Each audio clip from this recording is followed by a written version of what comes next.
Empire, which was centered in Constantinople, but had controlled Syria and Egypt and large areas around the Mediterranean. They managed to take these territories away from these two empires somehow, without obvious means of doing so.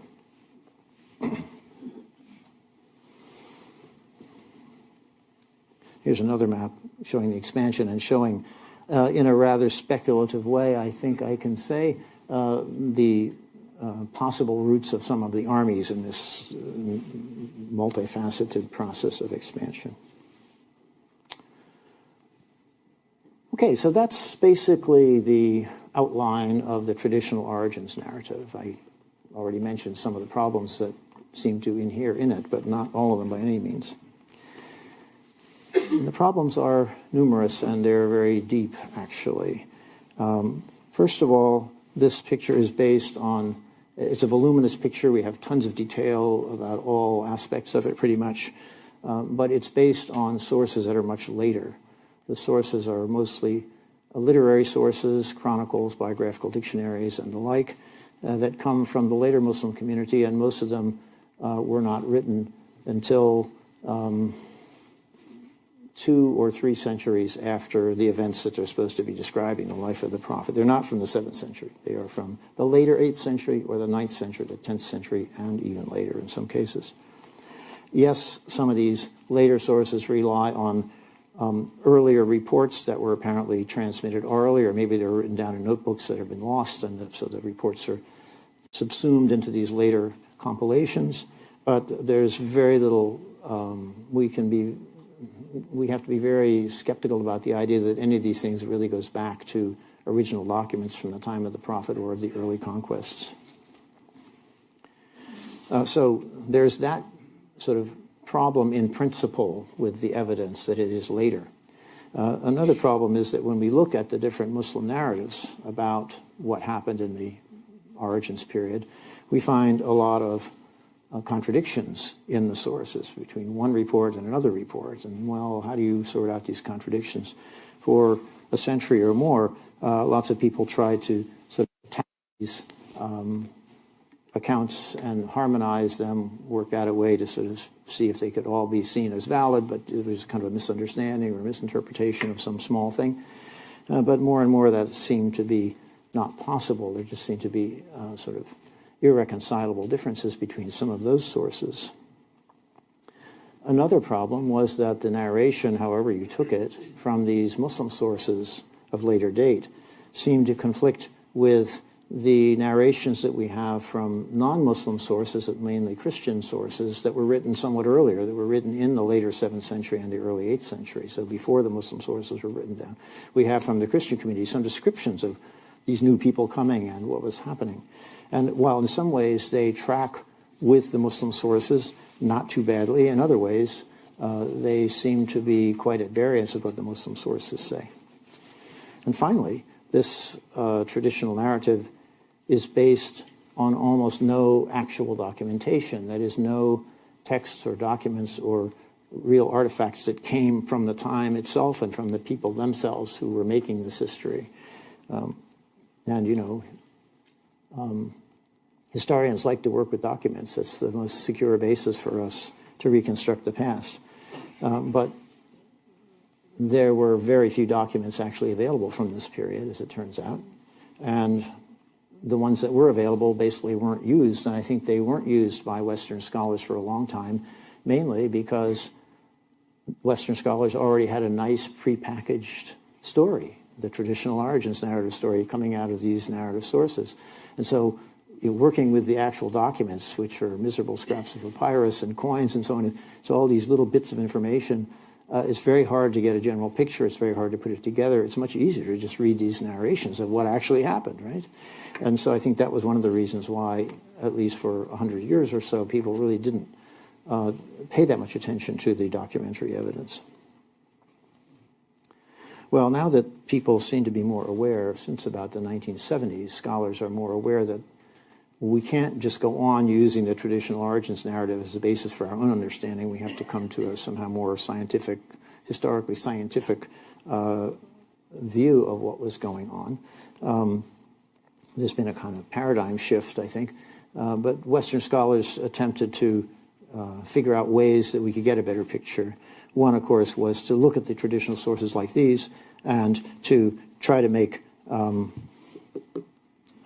minor modifications to harmonize things. But as I said, that wasn't really a process that worked very well. Here's a few of the things that have come out in recent years. I could put my own book in there, but my own recent one, but I didn't.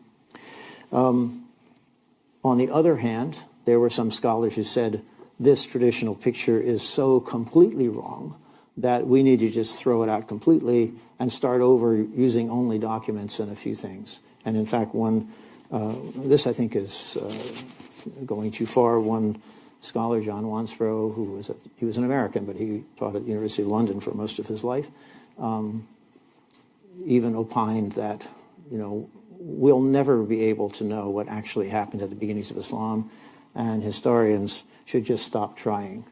And, well, for me as a historian, this is not a very satisfying way to look at things. I think we need to do more. This approach is a little bit too radical. The fact is that there are some documents that confirm bits of information we find in the traditional narrative sources. And so we can't just throw out the traditional narratives entirely, even though we have to be very circumspect in using them. And this rather complicated looking chart, I hope is not too complicated, because you have a timeline at the bottom of dates. And so Muhammad dies somewhere here around 632. The Umayyad dynasty comes to rule in 660 and rules to 750, and the Abbasid dynasty overthrows them in 750 and rules until 1258, actually. And the Quran, as far as we can tell, crystallizes. Muslim tradition would say it crystallizes already by hearsay, but I think recent work in Quran manuscripts suggests that maybe it's still undergoing some evolution up until about 700.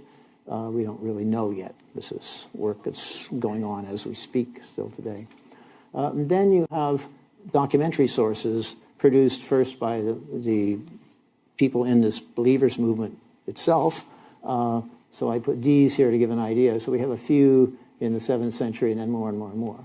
Now this might be a coin or a scrap of papyrus. It may not tell us a whole lot, but it tells us something. The Christian sources, often literary sources that are a little bit more expansive, some of those are earlier. So we can get information from them and try to piece this together.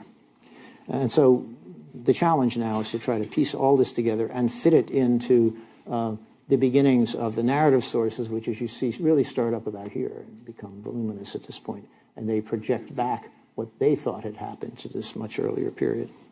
So we have to somehow work with these different categories of material and to try to assemble a more, shall we say, plausible narrative.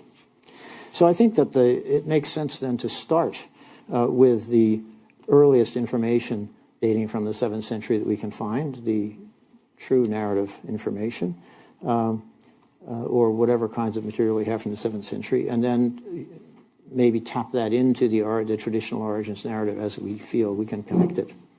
And this information from the 7th century then comes especially from two sources, information from within the community itself. One is the Quran text, and the other is documentary evidence like, say, coins or papyri. So I want to start by talking a little bit about the Quran. This is a leaf of a very early Quran that was found in Yemen, in the Great Mosque in Yemen. Seems to be a 7th century document. And as I said, the Quran is generally thought to be an early text.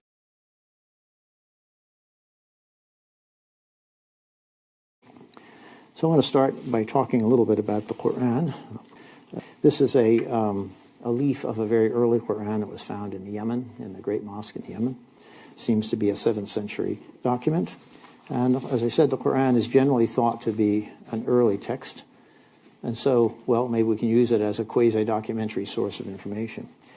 We can, I suppose, but the problems with it are several. One in particular is that the Quran text doesn't say much about the events of Muhammad's day when it was supposedly revealed. It's God's word, after all, not Muhammad's word.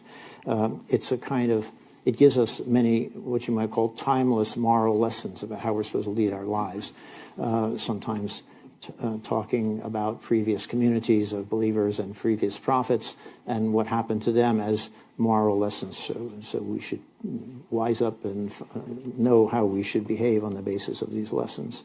It's full of passages that we can take as moral exhortations, do this and don't do that, but that doesn't really tell you much about what was happening at the time. And then there are some passages, not a few actually, that give us what we might call legal material or guidelines for conduct, how to behave, how to act in our lives. So that's one problem with the Quran. It doesn't actually give us a lot of historical nitty-gritty as we would like to have it. Secondly, the Quran text itself is, I think, very poorly understood by Western scholars. What was this text? If you don't accept it as God's revelation to the prophet, then what was it as a text? When and where did it come from? How did it coalesce into the form in which we have it now? Islamic tradition, of course, knows that this is God's revelation as revealed to the prophet and set down in a set form, fixed form, at a very early date, already by the 650s in the eyes of Muslim tradition. But to historians who look at this material with, I think, an open mind, we have to admit that the historical context of the Quran is anything but clear, and the amount of time it took for it to congeal into a text is not clear, although I think by 700 or so, we can certainly say that the text was pretty much set. But before that, I think there's still a lot of question about what was going on with this text, and only more research will hopefully clarify that question. There are even theories of a much later origin for the Quran. This same scholar I mentioned before, John Wansbrough, thought that the text maybe didn't coalesce until the 9th century. I think that's going much too far, and the evidence of the actual Quran manuscript suggests that it's earlier than that. He also proposed that the text didn't crystallize or coalesce in Arabia, in Medina, or anywhere else, but somewhere outside of Arabia, perhaps southern Iraq, where there were lots of Christian and Jewish communities that seem to be referred to in the Quran text. Well, as I said, I think the evidence shows that the Quran text is mostly early, although I think there are perhaps some later interpolations into it from the late 7th century. But even if the text was fixed in its written form, another problem is that the way Arabic was written in this early period, because Arabic did not have a long tradition of being written as a language at this time, the script system was exceedingly defective. There were many letters that several different sounds used the same letter form. There are no diacritical marks that are later given to be able, so you can distinguish between these different letters that are given in the same form. The vowels were not written. Even the long vowels, most of them were not written. So you could look at a set of letters and read it in a whole bunch of different ways sometimes, and which brings a different meaning. So even if the writing was stable, the meaning may not have been so stable. So that these are all questions about the text of the Quran as it seems first to have been around in the 7th century. But I think we can say that the text is early enough that it gives us at least, there are certain things in it that are unmistakable, the idea of monotheism and a bunch of other religious ideas. And I think that we can say that at least it's sufficient to give us a good idea of what the guiding principles, religious principles and moral principles of this new community were. They're the ones I suggested to you at the beginning: monotheism, worry about the last judgment, living righteously, and so on. But when we look at the text of the Quran, we can notice immediately certain things that do not line up with the traditional Muslim view. One is that we notice that the words Islam and Muslim are seldom used in the Quran text, actually. The word Islam occurs only 8 times. The word Muslim occurs about 60 times. And they mean something different than what they came to mean later on, after 700 or so. Muslim in the Quran means someone who submits himself to God's will. The verb aslama means you submit yourself to God's will. That is, you recognize that there's only one God and that He is sovereign over all of us, and we have to, you devote yourself to God in some way. It doesn't, Muslim then means that you're submitted to God, but it doesn't mean you're a follower of a particular religion with the name of Islam. And similarly, the word Islam means the act of submitting to God's will. It isn't a name for a religion yet, it doesn't seem to be. And the way it's used in various sentences makes that quite clear. We can see an example of this in Quran, Surah 3, or chapter 3, verse 67, where it says, Abraham was neither a Jew nor a Christian, but rather he was, what it says, Hanifan Musliman, which means something like a monotheist who submitted himself to God's will. So Abraham was, in that sense, a Muslim. He wasn't in the later sense with a capital M, a Muslim, obviously. So Muslim is seldom used in the Quran. Islam even less frequently. Instead, we see that the main term of address in the Quran, the people to whom it's being addressed, and the main term of identity for these people was a related word, which means believers. That was mu'min is believer, mu'minun is believers, which is used about 1,000 times in the Quran. It's overwhelmingly more frequent. So this is why I prefer, in the 7th century, really not to talk about Muslims and Islam, but to talk about the believers' movement, because that seems to be what these people, how they thought of themselves and what they called themselves. And it's also very interesting when we look into the Quran text that there are some passages in the Quran that make it clear that Christians and Jews, who after all are monotheists, or think of themselves as monotheists, those who are adequately pious, were considered among the believers. So we have this creation of this new community that could have included some Christians and Jews. Quran 2:62, for example, goes, those who believe, and Jews and Christians and Sabians, those who believe in God and the last day and who act righteously, shall receive their reward with their Lord, and they shall neither fear nor feel distress. So they're being promised felicity in the afterlife, because they are believers in the one God and in the last day and so on, and are living righteously. That's also very important. So in short, this early community that Muhammad founded seems not to have been limited to what we today call Muslims, but was apparently a kind of maybe a monotheistic revival movement focused on the ideas of God's oneness, the need for piety among his followers, and fear of the Last Judgment, which again, the Prophet may have expected to happen at any time. There are a few passages that suggest the imminence of it. Now, the notion that some Jews and Christians may have been part of the believers' movement, we see implied in the Quran, obviously opens many new possibilities for interpretation. For one thing, it forces us to question the appropriateness of the very notion of conversion for the first several generations of this movement, that is, in the 7th century, since conversion.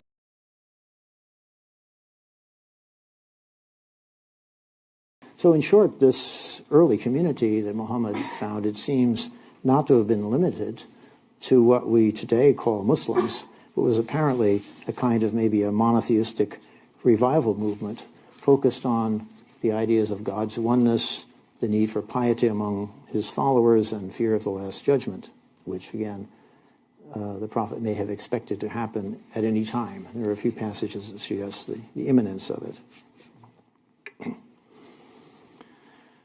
Now, the notion that some Jews and Christians may have been part of the believers' movement, we see implied in the Quran, obviously opens many new possibilities for interpretation. For one thing, it forces us to question the appropriateness of the very notion of conversion for the first several generations of this movement, that is, in the 7th century, since conversion implies movement from one clearly defined set of religious doctrines to another, or from one clearly defined religious community to another. But in the early believers movement, as far as we can tell, we seem to have a community in which religious doctrines beyond the idea of strict monotheism were still kind of being felt out or worked out, still forming up. And there is evidence of a lot of fluidity between the Arabian believers and others, especially Christians, with whom they came into contact in the lands that they took over in Syria, Iraq, Egypt, and so on. We can't say as much for Jews and Zoroastrians, who are also numerous in the Near East, because we just don't have any evidence for them, unfortunately. But you remember I said before that the Quran is notoriously difficult to interpret and to understand, given that our knowledge of what it was and how it arose is so uncertain. So how can we be sure that, in fact, these people did really think of themselves as believers and that their movement included Jews and Christians? Are we maybe deluding ourselves, being misled by willful interpretation or misinterpretation of a couple of passages in the Quran? Well, to answer this question, I think we need to turn here to the documentary evidence from the 7th century. And there are various bits of documentary evidence that come in handy here, and they're quite interesting. So for the idea that this was somehow a movement that was motivated by a religious impulse above all, some of the earliest documents, including coins, seem to confirm this. This picture shows when the new community expanded into the Near East, into Sasanian and Byzantine territory, it took over a lot of things, including the mints of these governments that had been there before. It took over the mints and the mint workers and the dies for the coins. And so after a few years, they started minting their own coins using the same mints and the same dies. And so what you see here is a coin which is exactly like a Sasanian silver dram. And you can see on the obverse the head of the great king here with distinctive hairdo. And on the reverse, you actually have a fire temple with two attendants on either side, not a very Muslim imagery at all. And it's got Middle Persian writing around here of various kinds in Pahlavi or Middle Persian, which was sort of the official language of Zoroastrianism and presumably of the Sasanian dynasty as well. And yet, you see here on the margin, there's a countermark, we might call it. They've taken the original die and they've added something. And this is in Arabic, and it says Bismillah, in the name of God. So this is, of course, a very common phrase in the Muslim tradition, but it shows that, they're marking their presence by putting this countermark on the coins. And it's an explicitly religious slogan. Now, you can say, well, they were all these people in this expansion movement. There were a lot of people who just jumped on the bandwagon because it was exciting. They could go conquer new lands. They could get plunder and booty and slaves and whatever they wanted. They really weren't interested in monotheism or anything else. That may be, but nonetheless, somehow the leadership of the movement expressed itself in this distinctively religious terminology, which I think helps to kind of reaffirm some of the ideas we find in the narrative tradition. Did they think of themselves as believers? Well, we find some inscriptions from the 7th century that seem to confirm that they thought of themselves this way, because we find some inscriptions that talk about the leader of the movement as the Amir al-Mu'mineen, the commander of the believers. So if he's the commander of this community, and it's the commander of the believers, presumably believers is what the community thought of itself as being. This is quite a famous inscription. Actually, it was first published, I think, in the 1950s by George Miles. It's found in Ta'if, sort of above Mecca and the hills above Mecca. And it's an inscription commemorating the construction of a dam by the Amir al-Mu'mineen, or commander of the believers, Muawiyah, who ruled from 640 to 660, I think. Somewhere you can see in here Muawiyah, Amir al-Mu'mineen, commander of the believers. And then it goes on and talks more about the construction of the dam and who built it and so on. So that seems to kind of confirm the character of the movement as a believers' movement, that they thought of themselves as believers in the 7th century. Or we also find some papyri from the 7th century. Here's a scrap. You're going to see it several times today from the collections in Vienna. The dating system of Muslims today, if you see a date, it's the date of the Hijrah. It goes back to the Hijrah, the Prophet's migration from Mecca to Medina. But we don't find the word Hijrah in these inscriptions or in early datings. Not until about 300 of the Muslim era do we find it. What we find, though, in the 7th century are some documents that are dated in something called Qada al-Mu'mineen, the jurisdiction of the believers, which again emphasizes the idea that they're believers. So we find a number of these documents with this dating form, the Qada al-Mu'mineen, referring to the jurisdiction of the believers, which means, well, their government was seen as the rule of the believers. Other evidence beyond the Quran for the idea that the movement was open, or shall we say non-confessional, included Jews and Christians as well as Quranic believers. There's a document, or what can we call it, the transcript of a document, which is found in the later narrative sources, but which every scholar who looks at this says this must be an actual transcript of something very, very old. It's usually called the Constitution of Medina, or the Ummah document, or the Sahifa, has various names. But one of the things it mentions is it lists a number of Jewish clans in Medina, Yathrib, who are part of this pact making up this, how this community is to be constructed. And it includes Jewish clans as part of the Ummah, as part of the community. It explicitly says that. So this seems quite clear that there were Jews who were considered in some way as part of this community. And from many 7th century literary texts in Syriac, so these are the Christian texts that are earlier than the Muslim literary sources, and they tell us sometimes about the beginnings of Islam. We know that many Christians served in the Umayyad court. They served in the Umayyad army. They served in the bureaucracy, sometimes even as what we would call the prime minister. John of Damascus is a famous one, served the Umayyad caliphs or emirs al-Mu'mineen in Damascus. But we have many, many references to this. Also in the Muslim sources we find, especially in poetry, we find references to Christians being part of what we usually think of as the Muslim armies in the 7th century.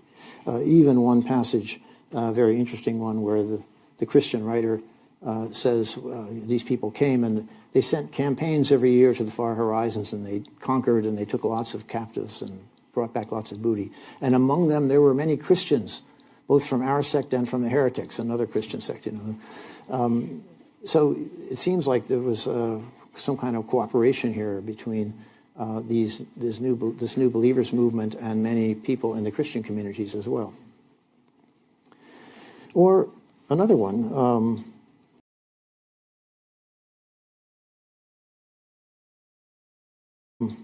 there was a bishop, an Armenian bishop in the 7th century named Sebeos. Someone using his name, scholars call this text pseudo-Sebeos. Someone wrote a chronicle and attributed it to Sebeos in the 7th century. And it gives us one of the very first descriptions of the career of the prophet in a very truncated, very brief, but it does talk about the prophet and how he was a teacher and taught them, his followers, the laws and so on. One of the things it says a little farther on, after the prophet has died, it talks about how they conquered Jerusalem. And it says they appointed as the first governor of Jerusalem a Jew. Now this factoid, this bit of information, is not confirmed in any of the Muslim sources or in any Christian source, other Christian source. One can ask, was this bishop, Christian communities in the 7th century were very strongly anti-Jewish. They engaged in a lot of anti-Jewish polemic. Maybe he didn't like these people, these new people, and he just wanted to discredit them, so he said they appointed a Jew as a way of just smearing them. But maybe they did appoint a Jew as the governor of Damascus, of Jerusalem. We don't know. We have no confirmation of this fact, but it's very suggestive in the light of all these other bits of evidence about some kind of symbiosis or cohabitation of the people we usually call Muslims, or believers from Arabia, and the Christian and maybe other communities of the Near East. So how long did this sort of open construction of the community last? The change to Islam as we know it occurs, I think, around the year 690, 700, or it starts at least then, under the Umayyad dynasty. It's basically a kind of shift in focus. The believers now are defined as those not just who believe in one God in the last day, but as those who believe in one God in the last day and who follow the Quran as their scripture and who accept Muhammad as the prophet who brought the scripture. And actually, to this day, that's still the simplest way to define a Muslim. As you know, Muslims fight each other all the time, as most people in most religions do, Shiis against Sunnis and so on. But one thing they all accept, or the two things they all accept, is that the Quran is their scripture and Muhammad is their prophet. About everything else they may differ, but on that they agree. And that seems to have been the focus of this new construction of what the community of believers was. And in addition to this new construction with this new emphasis on the Prophet and the Quran, they also engaged in a kind of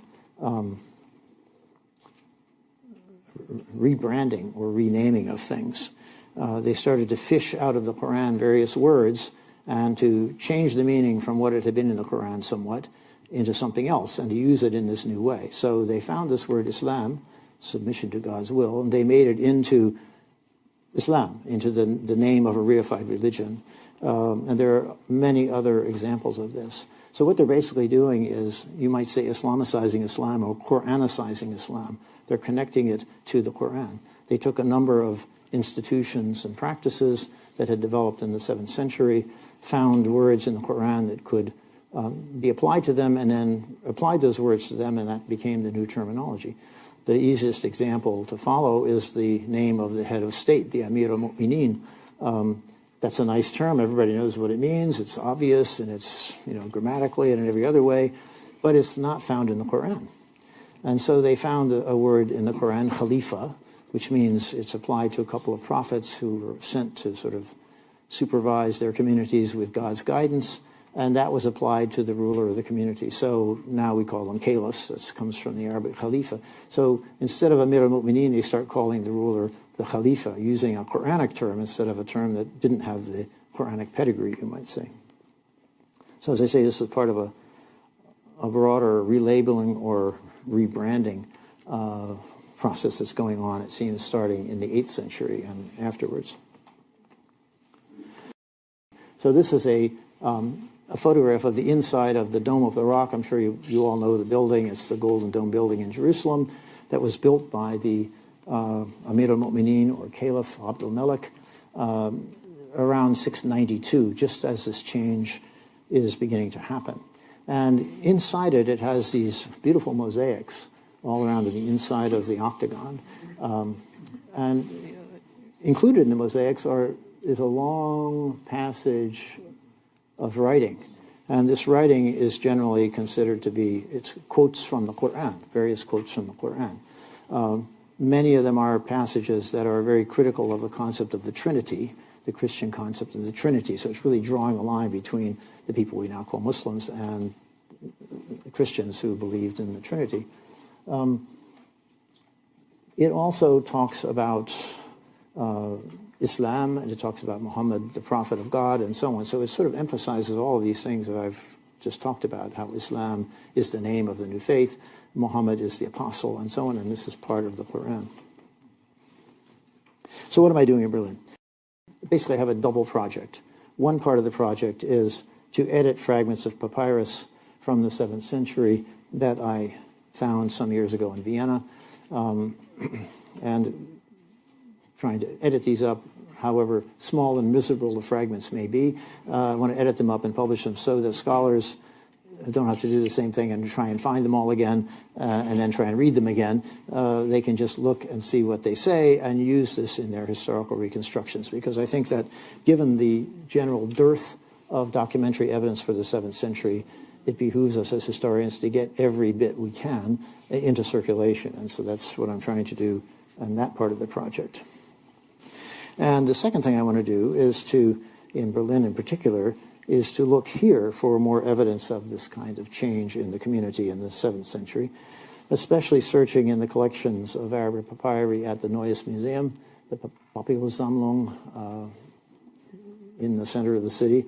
This collection seems to have lots of Arabic papyri, but the collection was difficult for most scholars to access from 1939 until very recently. During the war, the papyrus collection, like much else in the museums, was packed off in salt mines somewhere for protection, so they wouldn't be destroyed. After the war, Berlin was divided. The museums were on the eastern side. It was not easy for scholars to work on this material.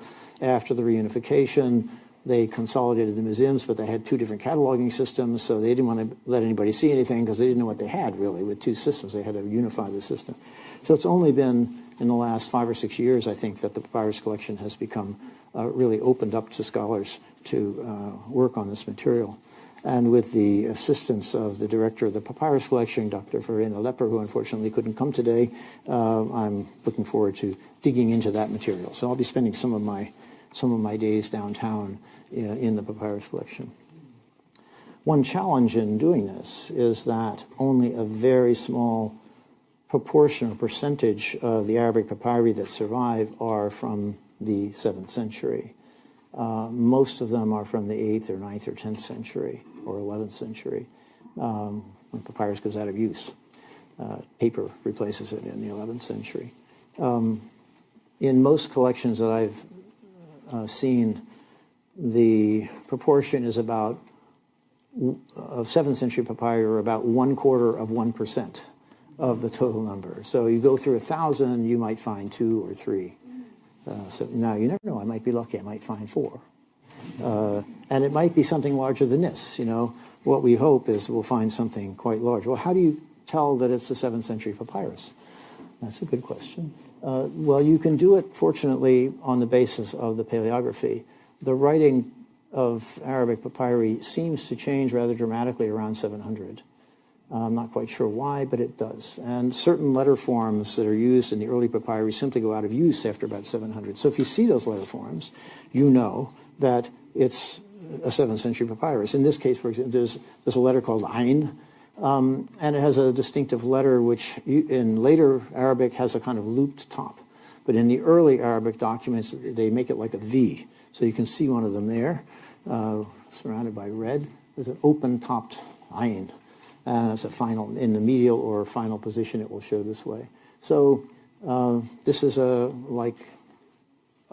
dead giveaway right away. If you see one of those, you know you're onto something early. And then you can look at other letters which also change their form. And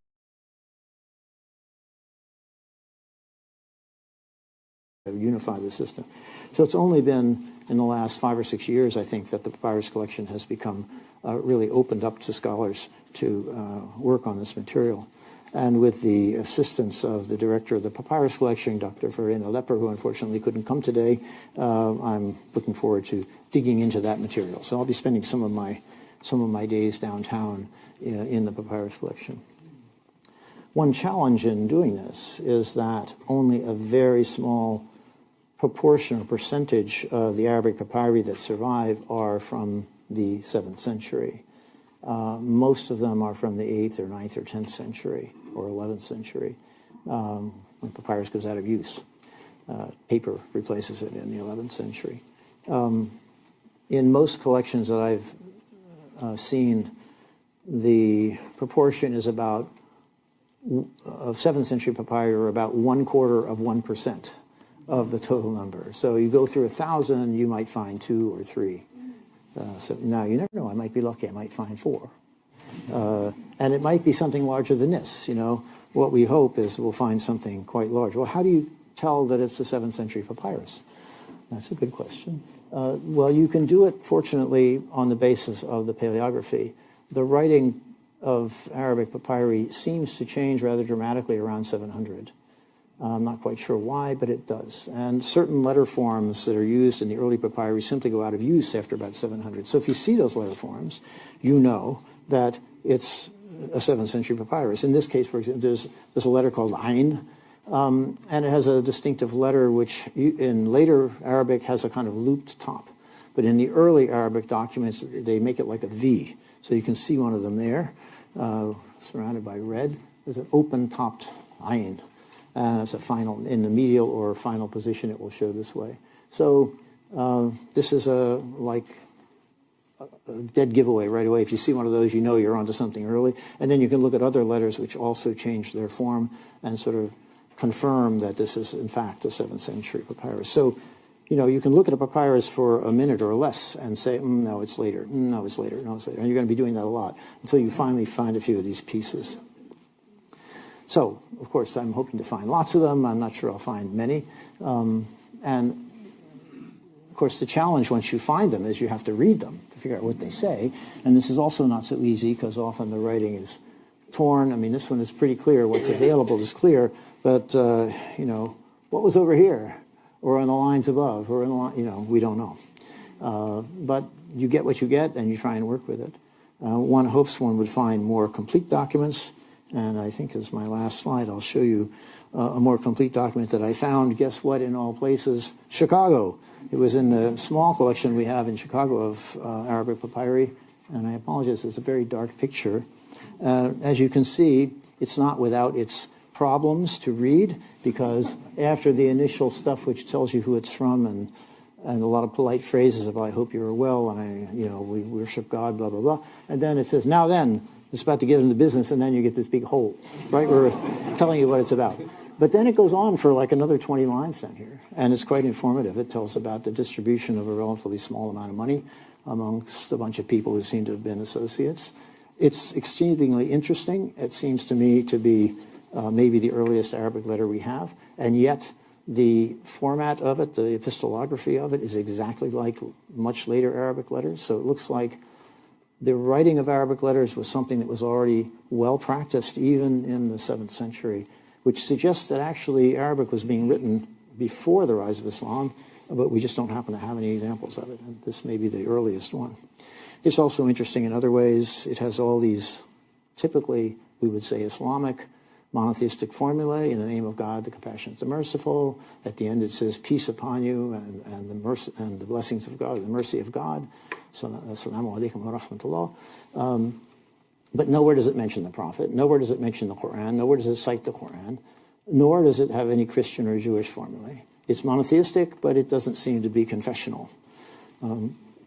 Does that tell us something? Well, yeah, it might fit into the idea of the believers movement. It doesn't prove it, but it certainly doesn't disprove it. Anyway, I'm hoping I'll find, a couple dozen of these, but we'll see. So, thank you very much.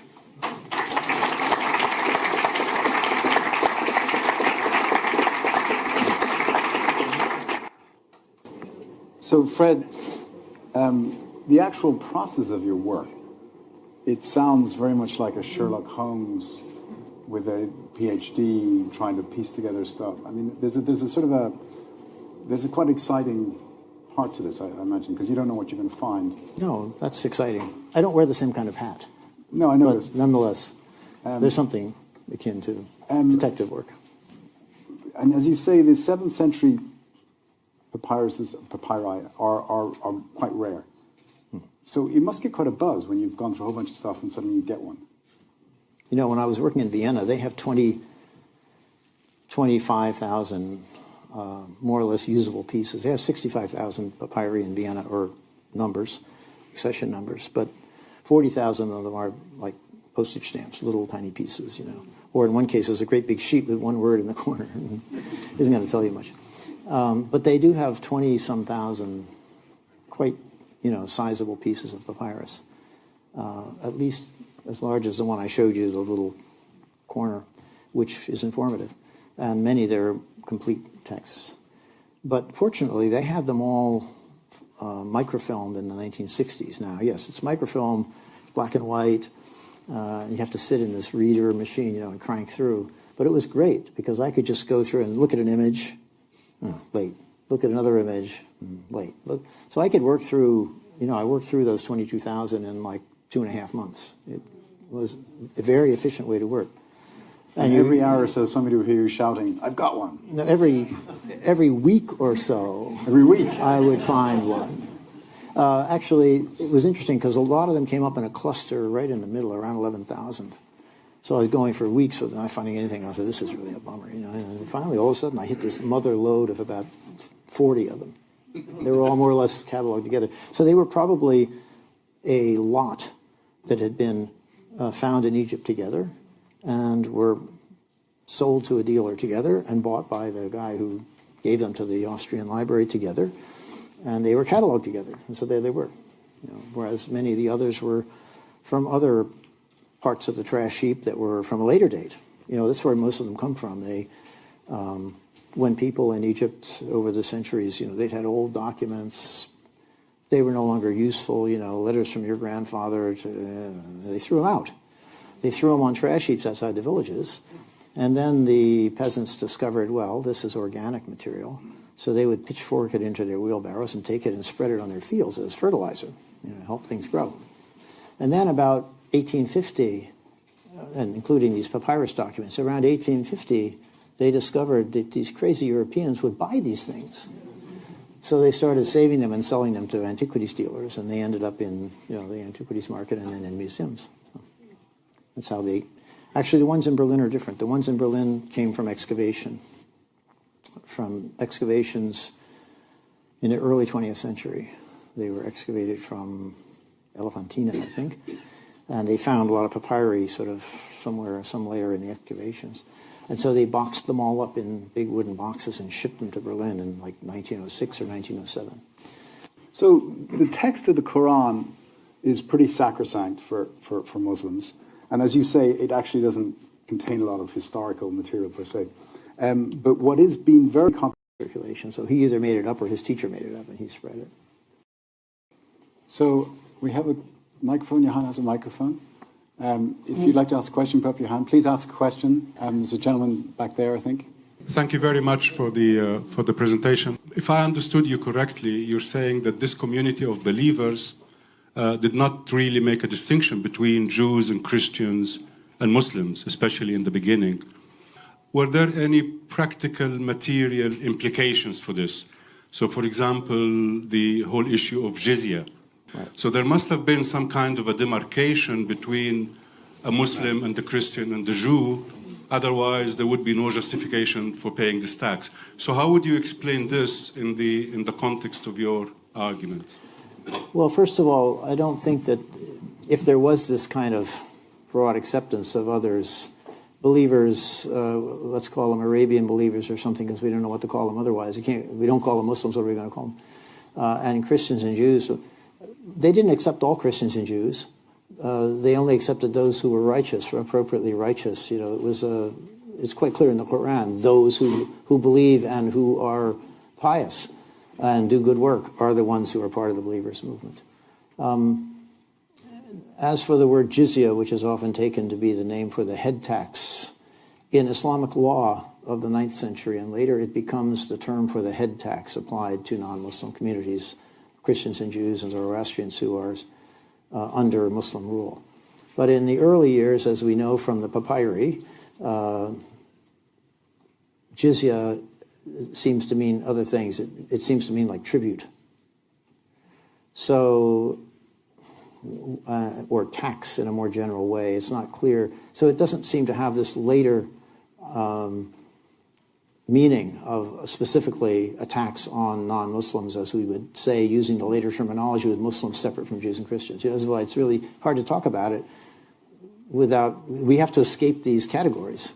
And it's very hard to sort of cleanse our mind of these categories, which we have had hammered into us forever, But it's, the term jizya also is one that, where the meaning is fluid somehow in the early period. We find, for example, in the classical Islamic law of the later period, we find the jizya is the term for the poll tax, the head tax on non-Muslims, Christians and Jews in particular. And another word, kharaj, is the term for the land tax. But we find papyri that talk about the jizya of a community on their lands. It's not a head tax, it's a tax on land. And so these terms seem to have had kind of varying usages over time, and we have to be sure we're using them in a way that's appropriate for the time we're talking about. In the 7th century, I think they were still very fluid in meaning, probably. Also, both those terms are found in the Talmud, which is the Jewish scriptures compiled in the 6th century for the most part in Mesopotamia. Usually there's also a Jerusalem Talmud, but and in Aramaic it uses the term kharaj and gazit as terms for taxes. So the Arabic in the Quran using jizya, and in later Islamic law using kharaj, seems to be kind of continuing these notions of taxation that come from before the Islamic period. This gentleman here. Let's go there and then we'll come over here. Thank you, sir. Thank you so much, Fred, for an amazing talk. So So my question is about this process of disassimilation, the process of this drawing of lines, as you said, between who constitutes a Muslim and who doesn't. Or what was the impetus at that point in time, the kind of, general impulses of what led to the drawing of this line? Okay. Well, I think, I can't say that I know. But it seems to me that this is a distinction that starts to arise around 700, 690s and 700, at the time of the Caliph or Amir al-Mu'mineen Abdul Malik. And I think it's kind of the consequence of empire. By this time, this ruling, we have a movement that starts in Arabia. All of the people in leadership are people from these tribes of Mecca and closely affiliated tribes, Quraysh tribe. And then they have a whole lot of other tribes and tribesmen who are kind of subordinate to them, but they all speak Arabic, and they go out and they, shall we say, conquer the world or subdue it anyway, bring it under their control, and are collecting taxes and so on. There's a civil war and a lot of fighting, and finally Abdul Malik is able to win out and defeats his rivals.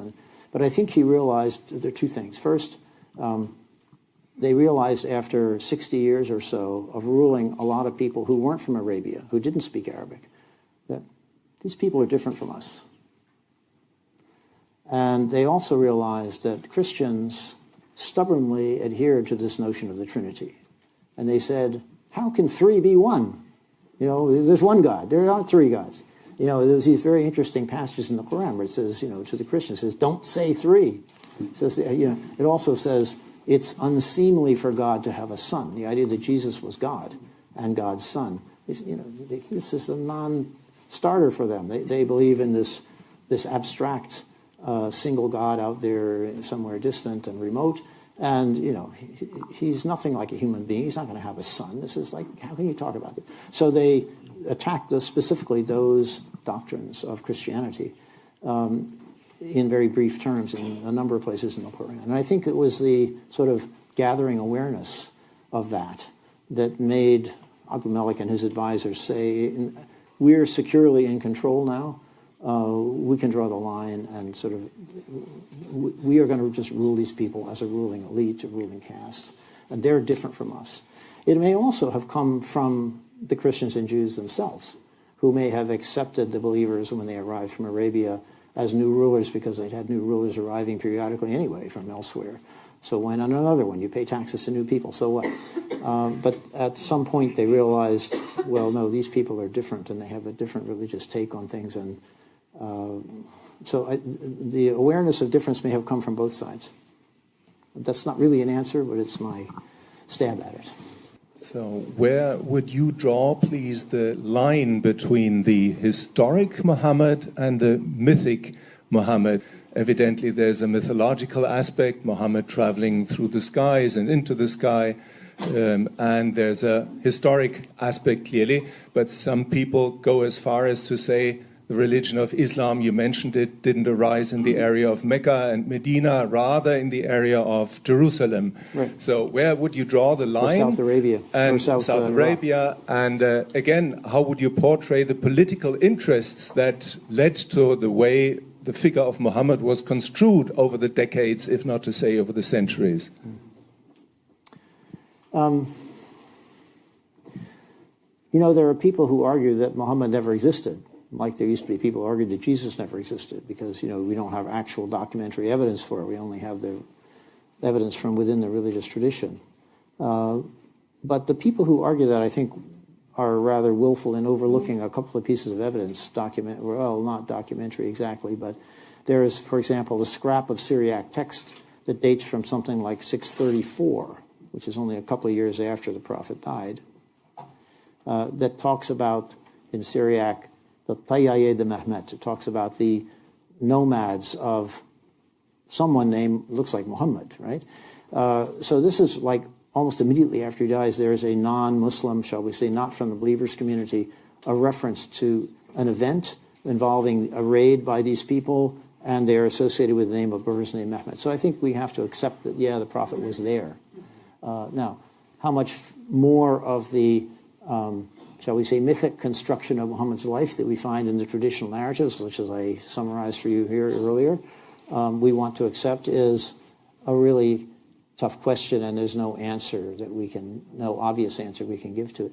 My own sense, though, is that the traditional Muslim narrative is not completely off base, that maybe 80 or 90% of it is pretty much sort of what happened, but that there are certain points at which it has given a totally different spin to aspects of that development.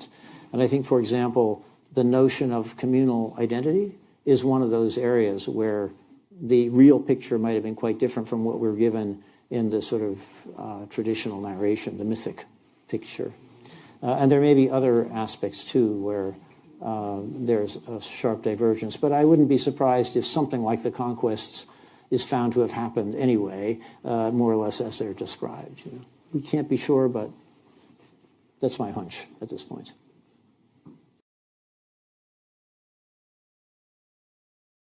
تفاصيل حياة محمد من خلال جدول زمني، وهذه التفاصيل حسب نشوء الإسلام وفق التقليد الإسلامي في كتب السيرة والحديث والتفاسير والتاريخ. كل الكتب تتكلم عن ولادة محمد في العام 570، والقرآن بدأ نزوله عام 610.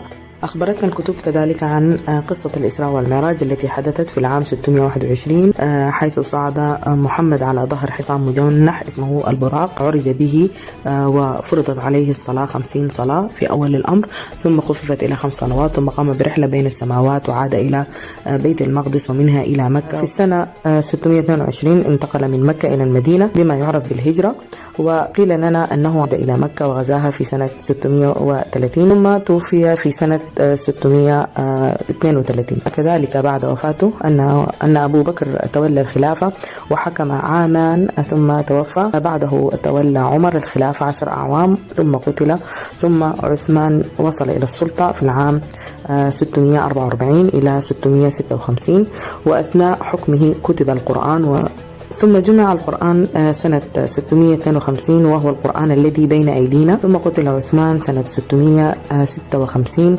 وكان علي في السلطة وهو آخر الخلفاء الراشدين. ظهرت أول سيرة كتبها ابن إسحاق سنة 765، أي بعد 130 أو 140 عام من موت محمد. هنالك مشكلة في رواية ابن إسحاق، فابن إسحاق لا يوجد أي شهود عيان عليه ولا يوجد أي نسخة من كتابه الذي نسب له. يعلم الجميع أن ابن إسحاق هو المؤلف، ولكن المؤلف الحقيقي هو ابن هشام في العام 833، أي بعد 70 عام من وفاة ابن إسحاق. أخذ من الكتاب ما أراد وترك ما لم يعجبه، ولا نعرف ما مقدار ما أخذه وما تركه. عند حذف اسم ابن إسحاق من الرسم البياني وحساب الوقت ما بين وفاة الرسول وبين سيرة ابن هشام والسيرة التي تلته هي سيرة الواقدي. ثم كذلك لدينا كتب الحديث، البخاري سنة 870 سلك نفس منهاج ابن هشام، حيث أخذ ما أعجبه وترك ما لم يعجبه من عدد كبير من الأحاديث. لا نعلم عن الأحاديث التي تركها شيئا، من جملة 600 ألف حديث لم يترك لنا سوى 7397، من ضمنها أحاديث كثيرة مكررة، أي أنه تخلص من 99% من الأحاديث.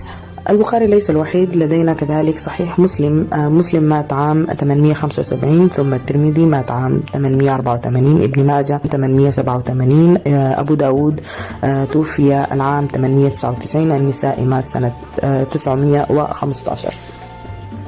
كذلك لدينا التفسير والتاريخ. أول كتب التفسير والتاريخ كتبها لنا الطبري في القرن 10 الميلادي.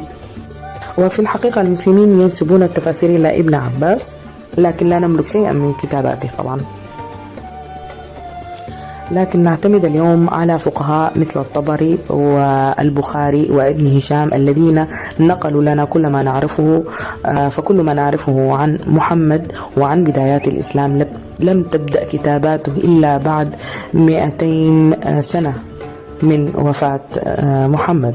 عبد الملك، وهو أول من أدخل الشهادة الإسلامية على العملات وفي قبة الصخرة وبروتوكولات الخلافة الرسمية سنة 692.